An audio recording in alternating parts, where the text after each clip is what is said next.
네, 네. 서울시 강남갑지역의 국회의원 서명옥입니다. 장관님께 질의드리겠습니다. 네.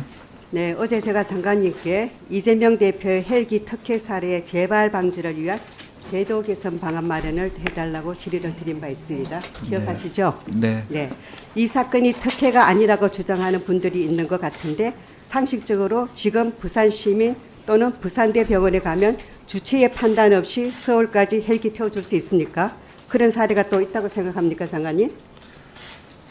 그거는 좀 제가 관련 사례를 좀 봐야 될 것 같은데. 네, 그런 거는 제가 알기로는 없다고 생각합니다. 네. 초등학생도 특혜라고 판단할 수 있는 아주 쉬운 사항입니다. 부산시 의사에도 이 당시 이 대표 헬기 특혜를 두고 지역 의료계를 무시하고 의료 전달 체계를 짓밟는 작태라고 하였으며 특권 의식에 몰입된 행동이라고 하였습니다. 자, PPT 봐주세요. 그리고 그 당시 언론 보도 내용입니다. 네. 부산시 의사회뿐만 아니라 경남, 전북, 광주, 서울시 등 전국의 의료계뿐만 아니라 언론 그리고 시민단체 등 모두가 한 목소리로 이 대표의 행태를 두고 특권이라고 말하였습니다. 자, 그 당시에 부산 언론 보도입니다. 상세히 봐주시고요. 어제 나온 야당의 공식적 주장으로는 권익위가 이 사건을 특혜가 아니라고 본다는 것입니다. 화면을 잘 봐주시고요. 이 화면에 나온 것은 권익위의 의결서 내용입니다. 이 지금 화면은 서울대학교에서 징계를 진행 중인데 권익위에서 이 사항을 조사한 권익위 의결서 안에 들어간 내용입니다. 그 내용을 보시면은 서울대학교 행동 강령에는 특혜를 배제하라는 그런 조항이 있습니다. 그 당시 특혜 헬기를 제공한 의사에게 특정인에게 특혜를 주었다고 권익위에서는 판단하였습니다. 네, 다음 사항 보세요. 네. 권익위 의결서에서 적시된 내용을 확인해 드리겠습니다. 이 대표의 전원 요구를 거절하지 못한 서울대 병원 의료진은 서울대학교 병원 임직원 행동강령 제7조 특혜의 배제 조항을 위반한 것으로 권익위가 판단했습니다. 그 특혜의 대상은 당연히 이재명 대표이겠죠. 권익위가 명백히 특혜임을 인정한 것입니다. 이 대표 측의 요구로 행동강령을 어쩔 수 없이 위반하게 된 의사들은 지금 징계 절차를 밟고 있습니다. 당시에는 미처 정확한 판단을 못했다 하더라도 이로 인해 지금 여러 사람들이 징계를 받고 있습니다. 서울대병원, 부산대병원, 그리고 부산의 소방청입니다. 본이든 아니든 의료 전달 체계를 무사한 처사였고 국민적 공분을 샀던 특정인에게 특별했던 혜택, 즉 특혜를 준 사항입니다. 책임 있는 공당의 대표로서 국민과 의료진에게 사과하기는커녕 당 공식 기구에서는 언론을 향해서는 특혜가 아니다. 보도에 유의하라고 또다시 부인하기만 급급하고 있습니다. 얼마든지 이런 유사한 행위를 또다시 할 수 있다는 건 아니겠습니까? 이런 인식이야말로 더 저는 심각하다고 봅니다. 앞으로도 계속 특권의식이고 또 계속 이런 호암무치한 행동을 할 수 있다는 여지를 남겨두고 있습니다. 저도 의사입니다. 의사가 한제를 대할 때는 제 말 좀 들어주세요. 아니요, 제가 보건복지한테 건의하고 있습니다. 그건 제가 드릴 말씀은 아니고요. 자, 일단 들어보세요. 일단 저기 위원장님, 일단 의원님들 일단 질의는 좀 질의 하실 수 중입니다. 있게. 질의 중이고요. 네, 일단 좀 질의를 들어보세요. 좀 들으시죠. 제 말 끝나고 네. 말씀하세요. 자, 똑바로 차려자. 일단 서명옥 의원님 질의해 주시고. 네, 좀 질의 들어보시죠. 진행하겠습니다. 네. 저는 객관적 사실을 얘기할 테니까 들어주세요. 저도 의사입니다. 저는 의사입니다. 저도 의사입니다. 제 말 들어보세요. 의사가 환자를 대할 때는 지휘공화를. 자, 이 원장님. 질의는 일단 들으시고. 타임 멈춰주세요.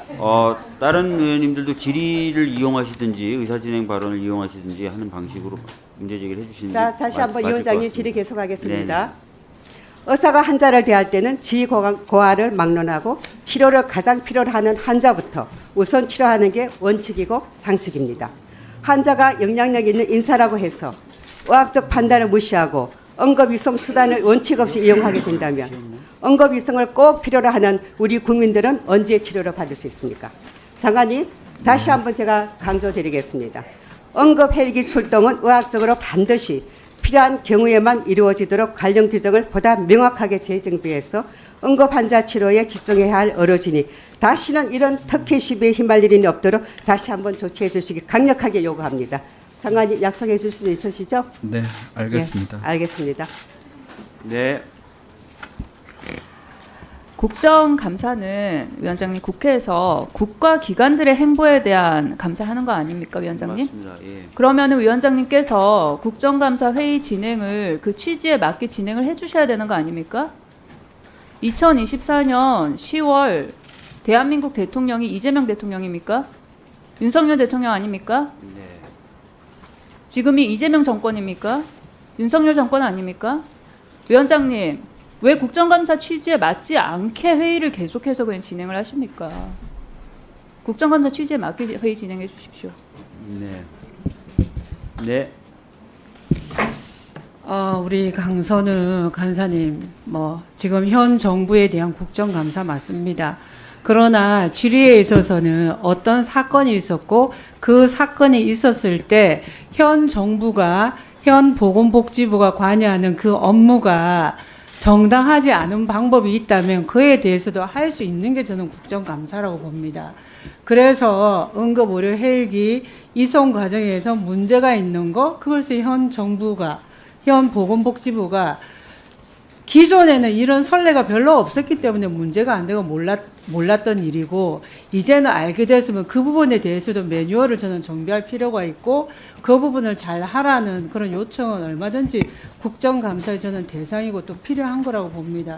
그런 부분에 있어서는 좀 특별한 문제가 없어 보이고, 다만 어제도 의사진행 발언을 통해서 의사진행에 대해서가 아니라 정부나 정부 관계자를 비판하는 내용으로 하는 게 과연 이 국정감사의 취지에 맞는지 그런 의문이 있었고, 그래서 어제도 그런 취지의 의사 진행에 대한 발언을 요청해서는 안 되긴 했습니다만, 이런 부분을 아울러서 좀 잘 헤아려 주시길 바랍니다. 네. 강성원 선생님 한 번 더 얘기하시고요. 예, 제가 위원장님께 말씀드렸던 거는 회의 진행을 국정감사 취지에 맞게 해달라는 것이었지, 그 질문 내용에 대해서 제가 왈가왈부한 적이 없다는 말씀드립니다. 네, 한지아 의원님. 위원장님, 제가 먼저 손을 들었는데. 그러니까 제가 기회는 드릴 거예요. 공평하게 드리기 위해서 이번 순서는 국민의힘 쪽인 것 같아서 한지아 의원님께 발언 기회를 드린 존경하는 거고요. 박주민 그다음에 위원장님, 이수진 의원님 할게요. 기회를 주셔서 감사합니다. 그 응급 헬기 관련된 그런 정책적인 질의는 굉장히 합당하다고 생각합니다. 어떤 위급한 상황에서 그런 부분들이 정치적인 어떤 직위를 이용해서 활용이 되면 안 된다는 부분에 있어서는 서명 의원님께서 크게 틀린 말씀을 하신 것 같지 않아서 저도 정책적인 질의로 받아들이고 있습니다. 그 부분에 대해서는 이렇게 진행을 잘 해주셔서 감사드린다는 말씀을 드립니다. 정책적 질의는 좀 정책적 질의 취지에 맞게 앞으로 좀 해주시면 좋을 것 같아요. 항의가 계속 들어오니까 그 부분은 좀 제가 말씀을 드리고, 이수진 의원님 말씀하시죠. 네, 위원장님, 제1야당 대표이고 제1야당 대표가 정말 괴한에게 칼로 목을 찔렸습니다. 목숨이 경각에 달했던 상황이고, 그 테러를 보면서 대한민국 국민들은 다 분노했고, 야, 정말 무섭다. 다들 놀랐습니다. 아마도 대다수의 국민들께서는 이재명 대표가 속히 치료를 받고 회복되길 아마 기대하지 않았을까 싶습니다. 이재명 대표가 헬기를 이용해 서울로 이송돼서 치료받은 게 특혜가 아닙니다. 권익위에서도 이에 대해서 특혜라고 보지 않는다라고 밝혔습니다. 또한 권익위 의결서에도 의료진이 헬기 이송 과정에서 이 대표와 천 의원 측 요구에 못 이겨 헬기 이송 결정으로 이어진 것 등의 진술 및 기록, 이거 없습니다. 그런데 마치 그런 것들이 있는 것처럼 그렇게 묘사가 되어진 부분에 대해서는 저는 좀 유감 표명을 좀 하는 바이고요. 그리고 전 국민이 다 아는 사실 또 하나 말씀드리자면은 권익위가 망가진 거 아닙니까? 김건희 여사 디올백 수사 전 국민이 봐도 참 문제 많습니다. 그런데 종결 처리했죠. 이러려고 전현희 전 위원장을 권익위에서 끌어내린 거 아닌가? 이렇게 다 연결되는 그런 부분이 있는 겁니다. 얘기할 땐 좀 조용히 듣고 있으세요. 네? 저는 그래서 현상들을 말씀을 드리는 거예요. 국민들이 인지하고 알고 있는 현상들을 말씀드리는 거고, 듣기 싫어도 들으세요. 물론 국민의힘 의원들 듣기 싫으시겠죠. 윤석열 정권이 하고 있는 일 하나하나가 국민들 정서에 맞지 않는 일들을 하고 있어요. 그러니까 국감에서 당연히 정부의 정책이나 잘못된 것을 지적해야 되는 국감에서 그런 일 하는 것 안 하고 다른 일, 정쟁을 만들려고 그러고 야당 대표를 악마하려고 하는데 집중하고 계시니까 그분에 대해서 문제 삼는 겁니다. 네. 권익위가 권익위 역할 제대로 하고 국민의 권리를 보호했다면 이런 일도 생기지 않았겠죠? 자, 의결서를 다시 한번 상세히 읽어보시고요. 그거 문헌 해당 해석이 안 되겠어 모르는데 자, 다시 한번 읽어보세요. 뭐 마치신 거죠? 양쪽 다 좀. 문제 되죠? 자, 서명욱 의원님, 박희승 의원님. 자, 제 생각에는 그 양쪽 다 그 정치적인 주장도 하실 수는 있습니다. 하실 수는 있는데 너무 또 정치적인 쪽으로 이제 흘러가면은 국감을 원래 취지에 벗어날 수 있다는 점을 좀 말씀을 드리고요. 계속 좀 진행을 해도 되겠죠? 네. 자, 다음은 서영석 의원님 질의해 주시기 바랍니다.